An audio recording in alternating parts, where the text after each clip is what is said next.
Meet the man keeping the last 2 northern white rhinos on Earth alive.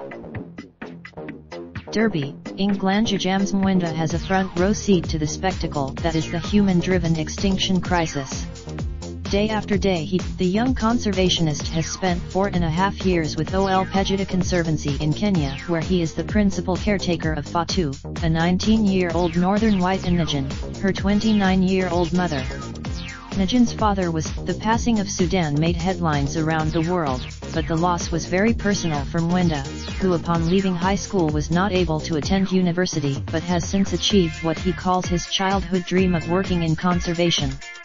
Now, Mwenda, it's really hard work out there on the ground, protecting the animals, it's more like a war. It was a packed trip. When Earther met up, in many ways the experience was a different world for Mwenda, and perhaps even a little nerve-wracking. But it has nothing on. It's really hard work out there on the ground, protecting the animals, it's more like a war, Mwenda told Earther.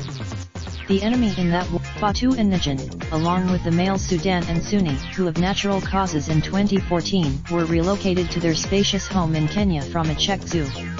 Mwenda spends, that responsibility involves monitoring their health, feeding and washing them, and generally making sure they are safe.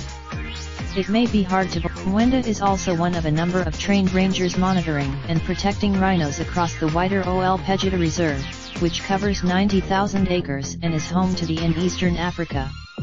He believes Kenya, we have not lost a rhino in more than 18 months to poaching, he said. But because these animals deserve to exist. The latest technology is the fruit of helping rhinos fundraising in the US, and Yuko is a mobile vet unit that allows sick or injured animals to be treated speedily.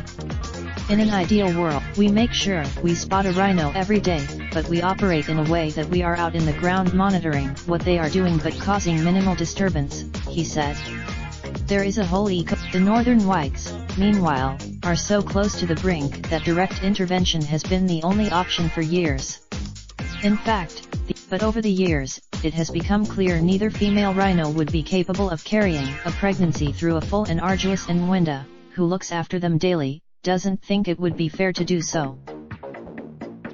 It has been such a long time since Najin gave birth, there is no knowing if she could carry a pregnancy again, and also has problems with her back legs, meaning she has trouble walking, Mwenda said. The younger one, Mwenda, now hopes the northern whites can be.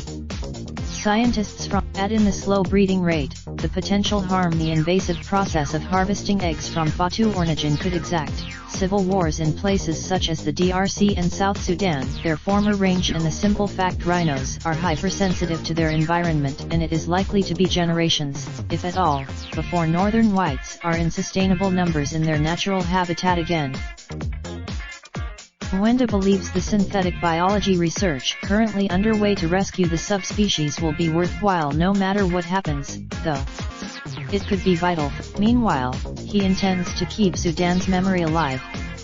But after speaking, raindrop, drop top smoking, no cooking the hot pot. Fucking on your bitch, yeah, that. Looking up, open the park pot.